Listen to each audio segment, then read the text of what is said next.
आइए जानते हैं बिहार के हर जिला हर क्षेत्र की फटाफट बड़ी खबरों को केवल 10 मिनट में। साथ ही आज इस वीडियो में हम लोग जानेंगे कि सरकार ने कौन कौन सी बड़ी घोषणा की है और महिलाओं को कब से मिलेंगे 22,000 रुपए वृद्धा पेंशन, कितने रुपए मिलेंगे, पीएम आवास किनको मिलेगा और जिन्हें नहीं मिला है उनको कैसे मिलेगा। सब कुछ आज के इस वीडियो के माध्यम से जानेंगे। 3 महीने का राशन और 1,000 रुपए हर राशन कार्ड धारी को मिलेंगे। तो चैनल पर पहली बार आए हैं तो वीडियो को लाइक करके चैनल को सब्सक्राइब जरूर कर दें और कमेंट में अपने जिला अपने शहर का नाम जरूर बताएं। बिहार के अब हर महिलाओं के खाते में आएंगे रुपए लाख। नीतीश सरकार ने 10,000 का पहली किस्त सभी के खाते में जारी कर दिया है। अब बकाया किस्त जल्द ही महिलाओं के खाते में आएगा। रुपए लाख। नीतीश सरकार ने यह घोषणा किया है कि महिलाओं को सशक्त और आर्थिक रूप से मजबूत बनाने के लिए उन्हें स्वयं रोजगार के लिए रुपए लाख दिए जाएंगे, जिसके तहत 10,000 रुपए भेज दिया गया है सभी महिलाओं के खाते में। प्रधानमंत्री नरेंद्र मोदी बिहार में ताबड़तोड़ रैलियां करने जा रहे हैं। 24 अक्टूबर से मिशन बिहार शुरू होगा, जिसका आगाज समस्तीपुर से होगा और फिर बेगूसराय भी रैली करेंगे। दूसरा प्रस्तावित दौरा 29 अक्टूबर को है। जनशक्ति जनता दल के नेता तेज प्रताप यादव पर महुआ में आदर्श आचार्य संहिता उल्लंघन का मामला दर्ज हुआ है। नामांकन के दौरान उनकी रैली में पुलिस की नीली लाल बत्ती लगी गाड़ी का इस्तेमाल हुआ, जिसे आचार्य संहिता का उल्लंघन माना गया। सोशल मीडिया पर वीडियो वायरल होने के बाद पुलिस ने कार्रवाई की और तेज प्रताप यादव के खिलाफ प्राथमिकी दर्ज की। चुनाव से पहले फिर एक बार लाखों लोगों को प्रधानमंत्री आवास योजना के तहत पक्के मकान मिलेंगे, चाहे वो शहर में रहते हों या गांव में। और आवास योजना के लिए सर्वे शुरू हो चुका है, जल्द हो आएगी पहली किस्त। प्रधानमंत्री आवास योजना के तहत ग्रामीण क्षेत्र के लोगों को 1,20,000 रुपए और शहरी क्षेत्र के लोगों को 3,50,000 रुपए मिलेंगे। महागठबंधन में अब तक सूट शेयरिंग नहीं होने पर सियासी घमासान जारी है। भाजपा इसे मुद्दा बनाकर महागठबंधन पर जमकर हमला बोल रही है। पटना में आयोजित मिलन समारोह कार्यक्रम में भाजपा के प्रदेश अध्यक्ष ने महागठबंधन को खूब खरी खोटी सुनाई। बिहार विधानसभा चुनाव के मद्देनजर महागठबंधन में सीट बंटवारे को लेकर स्थिति स्पष्ट नहीं है। पूर्णिया सांसद पप्पू यादव ने गठबंधन में कांग्रेस के अपमान का मुद्दा उठाया। उन्होंने कहा कि राहुल गांधी गठबंधन धर्म को मजबूत कर रहे हैं, लेकिन कुछ लोग कांग्रेस का अपमान कर रहे हैं। बिहार में जितने भी छात्र छात्राएं हैं, अगर वह 12वीं में फर्स्ट क्लास से पास होते हैं तो नीतीश सरकार ने ऐलान किया है कि उन सभी छात्र छात्राओं को 25,000 रुपए देकर पुरस्कृत किया जाएगा। पहले यह राशि केवल छात्रा को ही मिलता था, अब छात्र और छात्रा दोनों को ही मिलेगा। सरकार ने महिलाओं को रोजगार देने के लिए बीमा सखी योजना लाई है, जो गांव में रहने वाली सभी महिलाओं के लिए बड़ी खबर है। अब उन्हें घर बैठे ही रोजगार का अवसर मिलेगा। हर महीने 7,000 रुपए कमाने का मौका मिलेगा। बीमा सखी योजना के तहत ग्रामीण महिलाओं को ट्रेनिंग दी जाती है और उन्हें LIC एजेंट के रूप में नौकरी दी जाती है और वेतन 7,000 रुपए महीना दिया जाता है।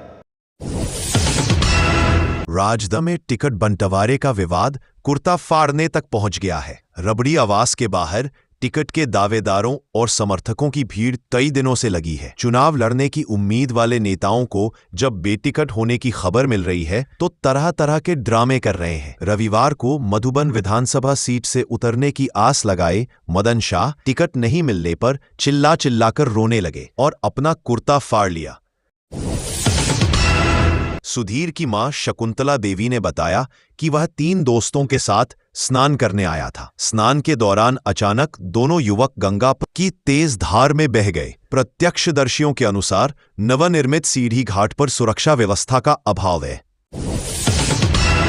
सहारा इंडिया में जिनका भी पैसा फंसा है उनको रिफंड मिलना शुरू हो गया है। सभी को 500 रुपए तक का किस्त मिलना शुरू हो चुका है। प्रधानमंत्री मोदी ने कहा है कि जिसका भी पैसा फंसा है उसको पूरा का पूरा पैसा मिलेगा। बहुत सारे लोगों का पैसा सहारा इंडिया में फंसा है। इनमें से सबसे ज्यादा गरीब लोगों का पैसा है जो दिन रात मेहनत करते हैं, लेकिन सभी का पैसा अब मिलने लगा है।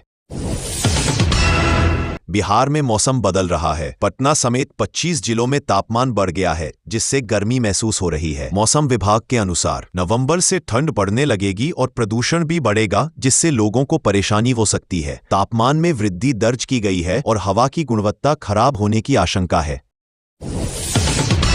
टिकट नहीं मिलने से नाराज राष्ट्रीय जनता दल के वरिष्ठ नेता मदन शाह ने पटना स्थित राबड़ी आवास के बाहर जमकर प्रदर्शन किया। इस प्रदर्शन के दौरान उनका कुर्ता फटा था और वह वहीं जमीन पर लेट गए।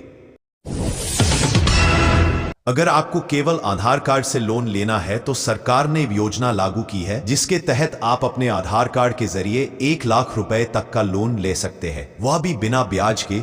यह योजना सरकार ने गरीबों के लिए मदद देने के लिए लाया है, ताकि उन्हें किसी भी प्रकार से ब्याज देने में कोई परेशानी ना हो। बिहार में विधानसभा चुनाव के दौरान महागठबंधन में सीट बंटवारे को लेकर भारी खींचतान मची है। राजद, कांग्रेस और वीआईपी के नेता कई सीटों पर दोस्ताना मुकाबले कर रहे हैं, जिससे एनडीए को फायदा हो सकता है। मुकेश सहनी की नाराजगी और बाद में राहुल गांधी से बातचीत के बाद उनकी नरमी ने महागठबंधन की अस्थिरता को उजागर किया है। बिहार विधानसभा चुनाव के पहले चरण में 121 सीटों के लिए हुए नामांकन पत्रों की जांच पूरी हो गई है। चिराग पासवान की लोजपा और बसपा समेत जदयू के बागी उम्मीदवारों के नामांकन रद्द हो गए हैं। कुल 487 नामांकन रद्द हुए हैं, जबकि 1976 वैध पाए गए। मढ़ौरा में एनएडीए को झटका लगा है, जहां लोजपा उम्मीदवार का नामांकन रद्द हो गया है। नाम वापसी की अंतिम तिथि 20 अक्टूबर है। बॉलीवुड एक्ट्रेस परिणीति चोपड़ा और आम आदमी पार्टी के नेता राघव चड्ढा के घर बेटे का जन्म हुआ है। 2023 में शादी के बंधन में बंधे इस कपल ने 2 साल बाद अपने पहले बच्चे का स्वागत किया। राघव ने सोशल मीडिया पोस्ट के जरिए यह खुशखबरी दी। बिहार कांग्रेस में टिकट बंटवारे को लेकर विवाद गहरा गया है। कस्बा विधानसभा से विधायक अफाक आलम को टिकट नहीं मिलने पर उन्होंने पार्टी नेतृत्व पर गंभीर आरोप लगाए हैं। उन्होंने प्रदेश अध्यक्ष पर पैसों के लेन देन का आरोप लगाते हुए एक ऑडियो जारी किया है, जिसमें टिकट के लिए डील की बात हो रही है। इस घटना से कांग्रेस में बगावत के आसार बढ़ गए हैं। अगर आपके पास ई श्रम कार्ड है और आपका उम्र 60 वर्ष से अधिक है तो आपको 3000 रुपए का पेंशन मिलेगा। भारत सरकार ने पेंशन की एक नई योजना लागू की है, जिसके तहत अगर आप अप्लाई करते हैं तो सरकार की ओर से आपको हर महीने 3000 रुपए का पेंशन मिलेगा। यह योजना केवल वृद्ध लोगों के लिए है और इस योजना का लाभ तभी उठा पाएंगे जब आपके पास ई श्रम कार्ड होगा। राजद नेता ने टिकट के बदले करोड़ 7 लाख मांगने का आरोप लगाते हुए राबड़ी देवी के आवास के बाहर कुर्ता फाड़कर प्रदर्शन किया। उन्होंने पार्टी पर भ्रष्टाचार के गंभीर आरोप लगाए और कहा कि टिकटों का वितरण पैसे लेकर किया जा रहा है। इस घटना के बाद राजद की ओर से अभी तक कोई आधिकारिक प्रतिक्रिया नहीं आई है।